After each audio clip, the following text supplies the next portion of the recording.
Next slide. The economy of even a small nation is, of course, far more complex than that of a babysitting co-op. Among other things, people in the larger world spend money not only for their current pleasure, but also to invest for the future. Well, right, they buy houses. They don't just buy the immediate services of a babysitting co-op, they buy houses for the future.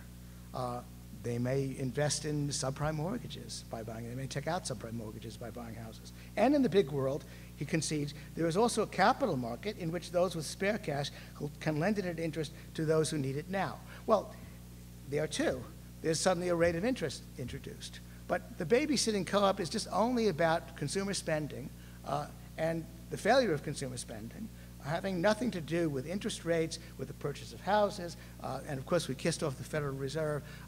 It has literally nothing to do with the causes of the crisis. It's simply a nice little parable. Its problem is not that it's simple, its problem is that it's irrelevant. I want to end by dragging you through a few numbers. Next slide. Take a moment to look at this. Maybe it'd be better in a chart, but I think it's not too mysterious. It's actually something you could get on any website these days if you just go into the numbers of the Bureau of Economic Analysis. Look at the top line. It shows that the economic growth in 2006 and 2007 was okay, 2.7, 2.1. The recession officially began in 2008, when for the full year, economic growth was virtually zero, 0.4%, basically collapsed. That was the beginning of the recession in the first quarter of 2008. But now, take a look at the contributions to real domestic product from the components of GDP, and you'll see something else. Personal consumption expenditures through 06 and 07 were contributing fairly substantially to GDP.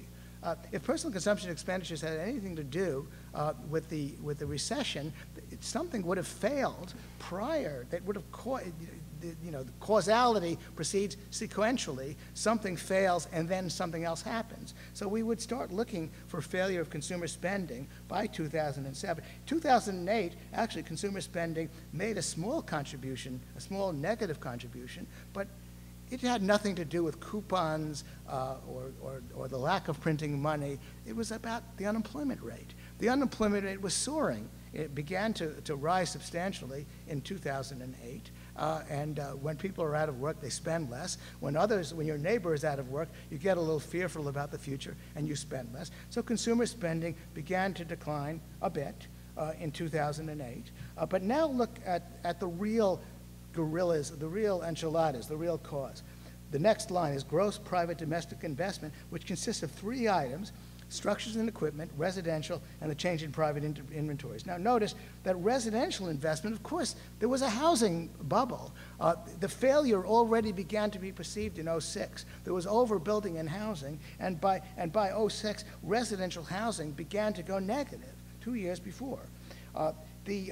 Actually, structures and equipment more or less held up, but the other component that also, because of a failure of confidence, inventories began to be depleted, and that also made a huge negative contribution. Now, if you see the top line, by 07, gross private domestic investment in total was already going negative. That's what happens in a recession. It's not about a failure of demand as such. It's about a failure of the non-consumer portions, the intermediate product that begins to fail, having something to do with credit expansion, with overinvestment, with bubbles, with panics. That's pretty much what happened. And by 2008, it was huge. And by the way, I haven't shown you 2009. We have data through the third quarter. By and large, what has happened is what usually occurs. The consumer spending portion of GDP is not the major part of the story. The major part of the story is the non-consumer private sector portions. At the bottom, I also have net exports of goods and services. That's another line. Government expenditures was also always making a positive contribution. So again, if we just look at the broad numbers and we want to ask what was going on, we're not going to focus on babysitting co-ops and consumer spending. We're going to focus on interest rates and panics, the Federal Reserve, Fannie Mae, Freddie Mac. Let me finally conclude feeling that I've given you something to think about. This was broad brushstrokes. This is not, a thorough explanation. Two books that are worth reading that go into the subject in somewhat greater depth are one called Meltdown by Thomas Woods. I shared a podium with Thomas Woods early this year debating the issue of the Fed. Thomas Woods also wants the Fed ended. Thomas Sowell is a more conventional market economist who wrote a very readable book on the housing boom and bust. Try those two books, and I think those books will give you, won't recruit you necessarily, but they will give you something further to think about. Thanks.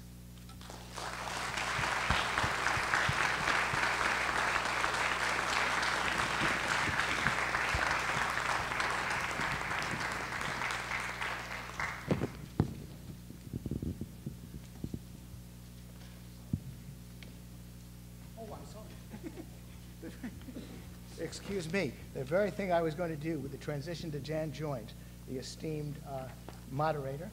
Dan Joint is going to take over. Thank you. Thank you, Gene. A panel of judges reviewed and selected 4 students as a result of questions that they had put together. And I'd like to ask these students first if they would take a place up